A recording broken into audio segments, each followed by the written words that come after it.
Bueno, arranquemos con el tema de la reforma previsional que le tiró por la cabeza a la oposición al oficialismo, esta oposición que se designa como dialoguista, y también con la negativa al DNU por los fondos reservados de la CIDE. Bueno, todo eso tiene como un contexto previo que es las posiciones de poder y de los partidos políticos, ¿no? Y acá lo que está claro que Macri hizo como un perro malo, ¿no? Mordió, dolió y generó una reacción en el otro, ¿no? Porque de alguna manera sin el apoyo del PRO, principalmente en el Congreso, para la reforma previsional en el Senado, aunque después se desmintió, el propio Macri lo desmintió en un mensaje, pero la instrucción que había dado de todos los senadores dicen que era otra. Lo que hizo fue morder, lastimar y generó en Javier Milei que lo llamara, se juntaron a comer milanesas aparentemente, según lo que uno pudo leer en algunas notas. Totalmente. Que todos coinciden que comieron milanesas y bueno, generó un retraso. Habrá que ver cuál es la moneda de negociación, lo veremos en los próximos días, semanas, a ver si hay algunos cambios de nombres en el gobierno por funcionarios del PRO. Bueno, empezaremos a ver que hay un acuerdo que provocó este movimiento. ¿Será que le gustaron mucho las milanesas? Quizás estaban ricas, quién sabe. O sea Puede que ser. vos ves una negociación, porque nosotros vemos la posición de Macri es contra los servicios contra el aumento de los servicios de inteligencia. Por otro lado dice las jubilaciones sí vetémoslo porque hay toda una cuestión fiscal que hay que defender. ¿Cuál crees que es la posición, el objetivo real de Macri? Es decir, pararse desde un lado de diferenciarse del gobierno como alguien, bueno, marcamos lo que está mal, o esto de estoy buscando algo que por otras vías no lo estoy pudiendo conseguir. En política hay que configurar la amenaza siempre. Suena duro, pero es así. Vos tenés que siempre configurar la amenaza para el otro. Si vos sos una amenaza, te voy a prestar atención. Pues sos una amenaza. Uno cuando tiene que prestar atención a algo dice, ¿por qué tengo que prestar atención? Y generalmente es una cuestión más reactiva. La configuración de la amenaza para mí del PRO y Macri es que venían en un franco descenso en su electorado, pasándose y que todas las encuestas cualitativas más que nada están diciendo que mucho votante del PRO histórico no ve gran diferencia con la Libertad Avanza y vota ahora la Libertad Avanza porque es el que ganó, el que gobierna.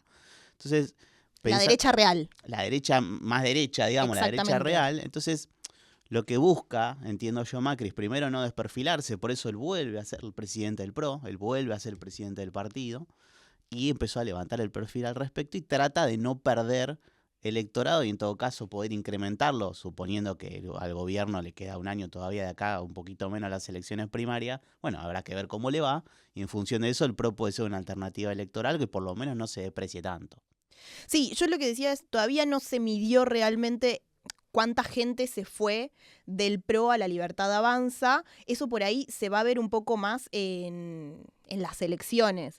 Ahora bien, hay una posibilidad de que la Libertad Avanza termine comiéndose al PRO o van a ir hacia una coalición, como pasó en su momento con el radicalismo. Porque es diferente hablar de una coalición o hablar que un partido termina comiéndose al otro.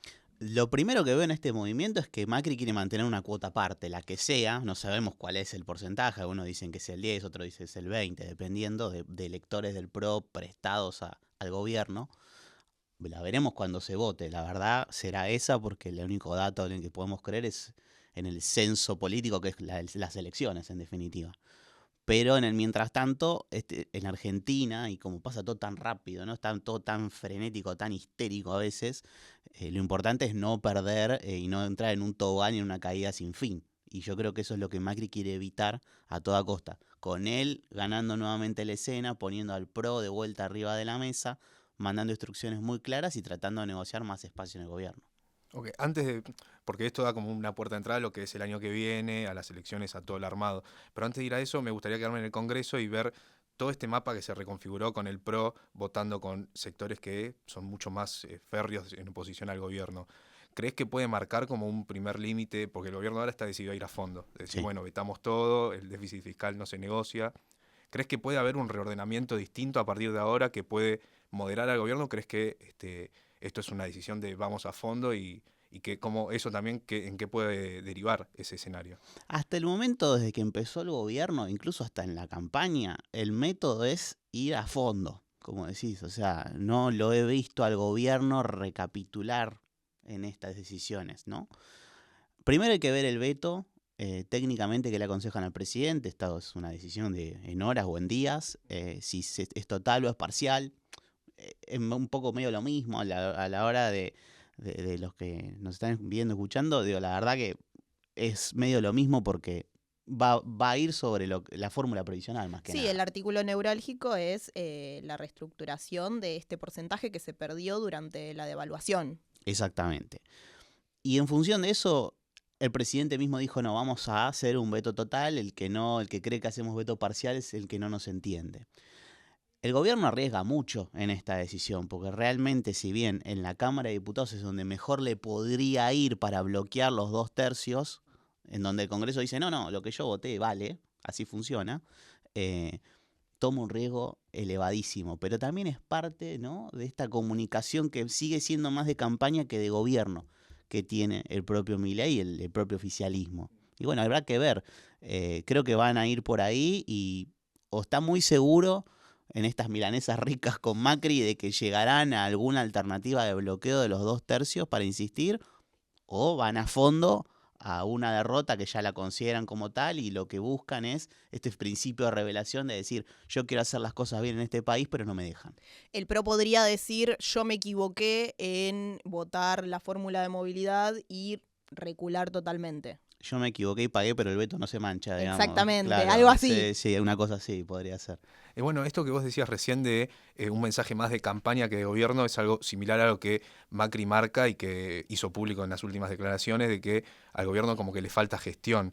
Y justamente ahora vemos un gobierno que en medio de todo este contexto también está como atravesado por sus pruebas internas.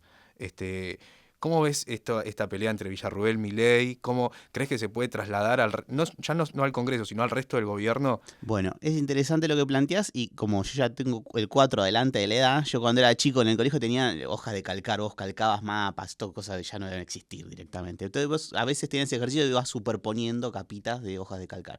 Hay que poner una capita más acá, en esto que vos decís. Y es que también Macri se lo dijo y se ocupó de que en todos los off the record salga, mirá que voy por Santiago Caputo. Sí. Hay ahí un objetivo muy primario. Entonces, a esta línea de interna yo te agrego también la de Santiago Caputo con Macri, Santiago Caputo con Karina Milei. Que eso está cada vez como más en ebullición. Es una pava que está por explotar. Veremos, la semana pasada hubo un viaje medio raro de vacaciones al sur, a esquiar, de Santiago Caputo, y en esa semana pasó de todo, venía una semana para el gobierno tranquila, supuestamente explotaron todos los líos. Habrá que ver si lo hizo a propósito, como para decir, si yo no estoy en la escena, se pudre en el gobierno, o si es un factor externo y lo que hay que prestar atención es al movimiento de Macri. Y en estas internas con Villarruel no son nuevas, no se ocultan, y creo que es parte del argumento que tiene el gobierno para tensar con el Congreso. No nos olvidemos, Villarruel es la presidenta del Senado, un Senado que viene de darle una muy mala noticia al gobierno, que le puede dar otra muy mala noticia al gobierno si hace lo mismo que hizo diputados con el DNU de los fondos reservados de la CIDE, y de alguna manera es como la villana favorita. Van por ahí. Ya metiéndonos un poco más en la interna de los diputados que se generó con todo esto que fueron a visitar a los represores y que terminó escalando porque también había una interna, había una crisis dentro del peronismo que no se terminó capitalizando de alguna manera por el gobierno y por todo el oficialismo. ¿Vos creés realmente que es parte de la agenda del gobierno liberar represores, acortar las penas? Esto que salió, recién acaba de hablar Bullrich y dijo que ella no sabía nada de la visita, que terminaron saliendo chats donde Arrieta muestra que ella realmente estaba al tanto de la visita. ¿Cómo crees que puede pasar esto en la agenda del gobierno particularmente? Bien, es como una política tóxica, ¿no? Ahora le revisás el teléfono a uno y van saltando chats raros y conexiones que uno no tenía, desengaños que andan ahí, porque además de la semana, hace 10 días estábamos hablando de otro chat y de otras revelaciones. Ahora, Está bueno que Santi Caputo no se metió ahí, no es el que revisó el teléfono.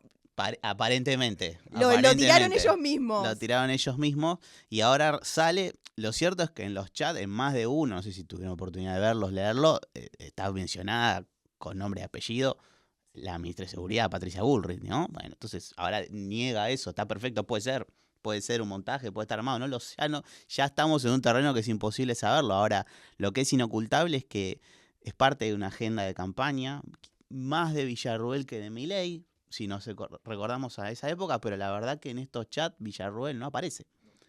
Y en todo caso sí aparece una conexión con el gobierno e incluso aparece interviniendo uno de los... No tiene un solo monjenero este gobierno, tiene varios. Y hay otro que se llama Lule Menem, mandando a callar, a que esto pase, a que siga, ¿no? Es un tipo muy importante, no solo para el presidente de la Cámara de Diputados, que es su primo, sino para Karina Milei, que tiene Lule Menem en un brazo político ejecutor, por ejemplo, de la estrategia de poner a La Libertad Avanza como partido nacional en todas las provincias. Sí, es el armador de campaña. Exacto. Bueno, metiéndonos un poco en la campaña, ¿hay chances de que pase en las elecciones de medio término algo que ya pasó con el PRO en 2017, esto de que puedan ganar las elecciones de medio término? Nosotros por ahí hoy hablábamos con Alejandro, vemos qué cantidad de legisladores entran, pero la gente ve quién sale primero y quién sale segundo. Correcto. O sea, la realidad es esa. En todo caso, ahora podemos reconfigurarnos a quién sale primero, segundo y tercero entre los tres partidos más grandes. ¿Vos creés que hay posibilidad de que La Libertad Avanza gane realmente las elecciones de medio término? Y a su vez esto, que Lule Menem pueda hacer un armado real a nivel país que pueda llevarlos a ganar.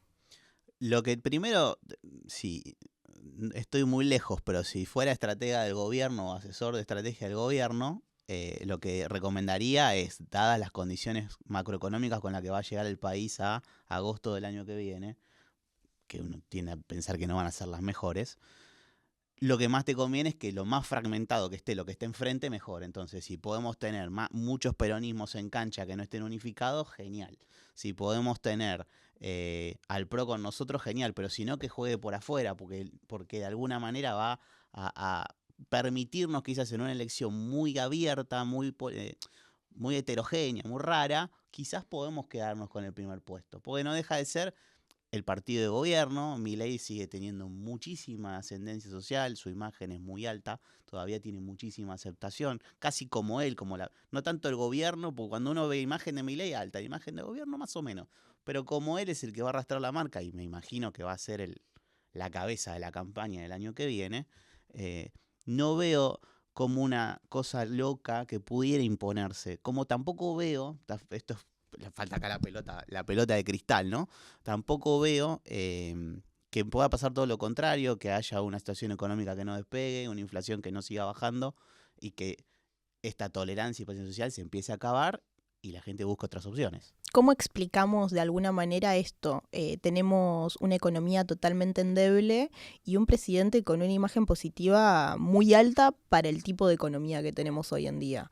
En su momento, si lo trasladamos al gobierno de Alberto Fernández, tenía mal o bien una imagen positiva alta porque estabas durante la pandemia y se estaba gestionando algo que no había pasado nunca en el país.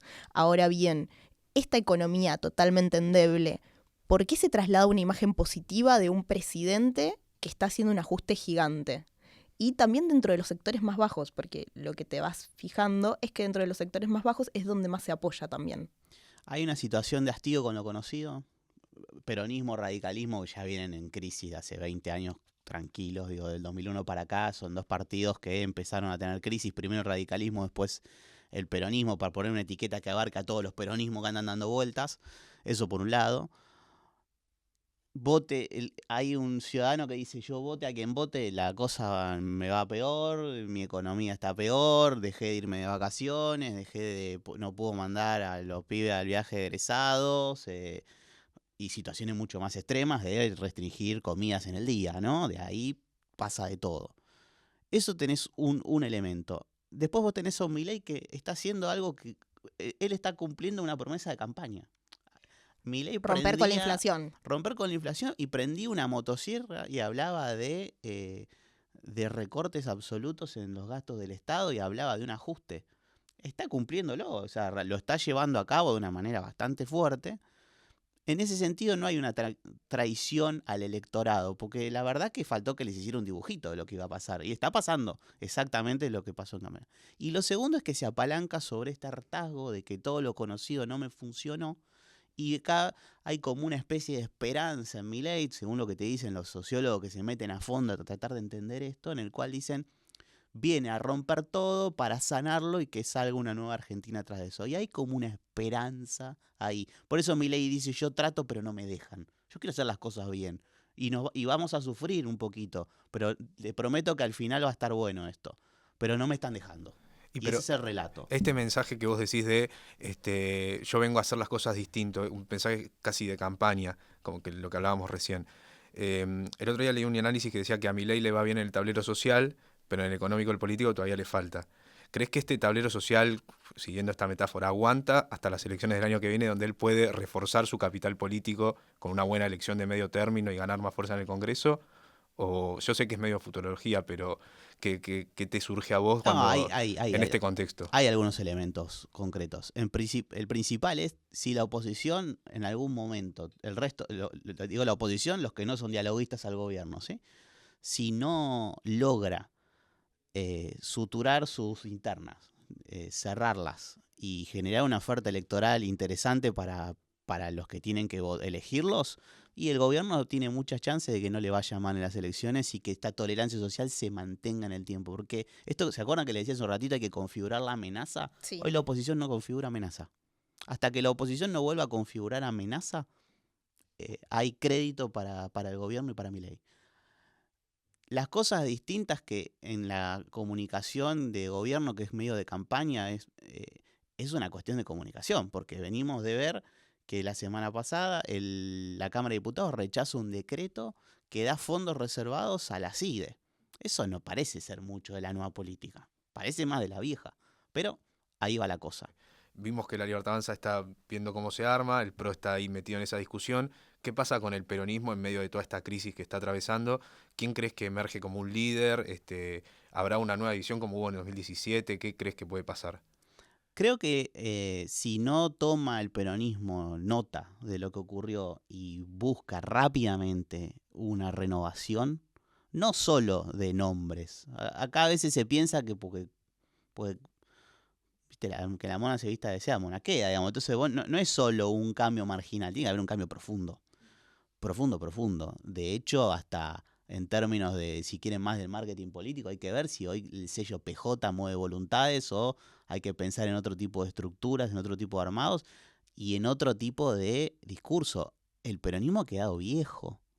El peronismo habla de un sujeto histórico, de un votante que cada vez existe menos. El obrero industrial o la persona que va al mismo trabajo 15, 20 años hasta se jubila, se terminó. Bueno, Hoy eso cambió. Quedó viejo desde el pensamiento del joven que hoy no está pensando en meterse en una fábrica y laburar 20 años seguidos, pero también quedó viejo desde el postulado de ellos es la persona que tiene totalmente todos los derechos. Porque pienso en un ejemplo muy burdo. Había una persona que empezó a laburar, que esto se vio en TikTok y se viralizó en TikTok, lo viralizó el jefe. Una persona que estaba laburando en blanco, que sale de vacaciones y la idea de vacaciones pagas era, me pagan las vacaciones. Sí. Que no lo tenía en cuenta y que creo que ahí también hay un problema de educación, pero que es, bueno, sí, viene de la mano, pero queda ahí en el medio. Y es que la mayoría de la gente no tiene un padre que tenga esos derechos. Entonces el hijo ni siquiera piensa en tener esos derechos. Lógico. Y además se termina quedando ahí de costado y viene a colación que es un empleado pobre. Pasa lo mismo cuando un argumento de campaña fue la dolarización. La gente pensaba que lo que ganaba era como en el 1 a 1, digamos, no sé, digo, cualquier cosa, pero si ganabas, la gente piensa que ganan 100.000 pesos, por poner un número rápido y fácil, en dólares va a ser $80.000, no, no va a ser eso, va a ser muchísimo menos. Y lo otro que ocurre dentro de esa realidad es que hubo una campaña del peronismo de no vas a perder tus derechos. Y la verdad, cuando vos te pones a pensar, ¿no? ¿Cuáles son los derechos más o menos? El primero, la seguridad. ¿Se siente seguro hoy la población en general? Y la verdad que depende de la zona. Pero en los centros urbanos no se siente nadie seguro. Ni esperando un colectivo, ni si salió tu pibe o tu piba de bailar y tenés que esperar a ver si llega sano o tuvo algún quilombo. Eso no está. En la salud no está. La verdad que ir al hospital a las 4 de la mañana, que dan 20 números y llegás a la fila y hay 30 adelante, y la verdad no parece ser que ¿no? el derecho a la salud esté muy garantizado. El derecho a un sueldo digno y a un buen presente con el trabajo, y no, tampoco, si tenés asalariados pobres. O tenés cada vez más trabajadores en negro fuera de todo tipo de formalidad, entonces ahí las líneas difusas de la explotación o del superempleo, de que trabaja una persona 18 horas por día, 16 horas por día, es cada vez más cerca. Entonces, ¿cuáles son los derechos que voy a perder si esta es mi situación de hoy? ¿De qué me sirve estar en blanco si mi sueldo es de pobreza? ¿Qué derecho voy a perder? Entonces ahí es donde digo, además de que tiene que cambiar la macroeconomía de este país y ir hacia el crecimiento y hacia otro lugar, ojalá, lo que tiene que cambiar por parte de la amenaza opositora, si se quiere configurar, particularmente la del peronismo, es no solo quiénes llevan ese mensaje, sino qué. O sea, hoy, antes de la pregunta que quién es, ¿qué? Después vemos quién, pero ¿Qué ¿qué? mensaje? Claro, ¿qué mensaje? Y bueno, más allá de que primero va el qué y después el quién, hoy no hay presidente del PJ. O sea, Hoy no. tenemos renunciado a Alberto Fernández después de todo lo que pasó, Sí. todo lo que se conoce. ¿Quién se perfila para presidente del PJ? Hay una posibilidad, 2 personas fuertes podrían ser Quintela y Kicillof, si queremos dar nombres así a grandes rasgos. ¿Qué es lo que puede pasar en adelante y cómo se lo piensa dentro del peronismo también? Creo que hay un acuerdo tácito en Quintela, lo que no quiere decir que termina siendo el presidente. También decía Lucía Corpachi, que es una senadora de Catamarca, que también fue gobernadora, que tiene una imagen muy positiva en su provincia y es respetada por el peronismo.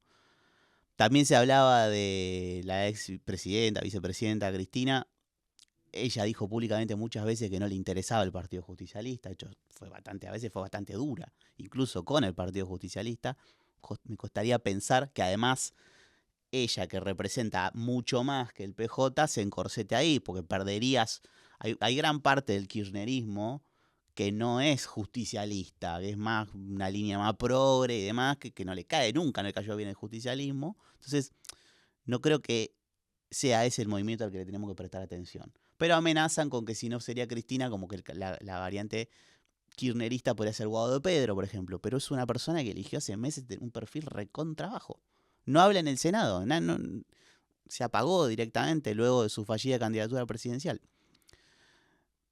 Creo entonces que el candidato menos resistido es Quintela y me parece que hablando de geopolítica, hubo una señal bastante clara la semana pasada con Quintela, que es que el Papa Francisco lo recibe, sacan una foto, después recibe también a la familia, y esos son mensajes que la política los lee. Entonces la verdad que Quintela en este posicionamiento para ser presidente del partido, en esa foto saca varios cuerpos. Y a tu pregunta de Kicillof, lo veo muy, muy complicado en gobernar la provincia de Buenos Aires y no teniendo demasiado tiempo para distraer en la presidencia del partido. Creo que hasta le sirve que sea cualquier otro menos él. Muchas gracias, Pablo. A ustedes.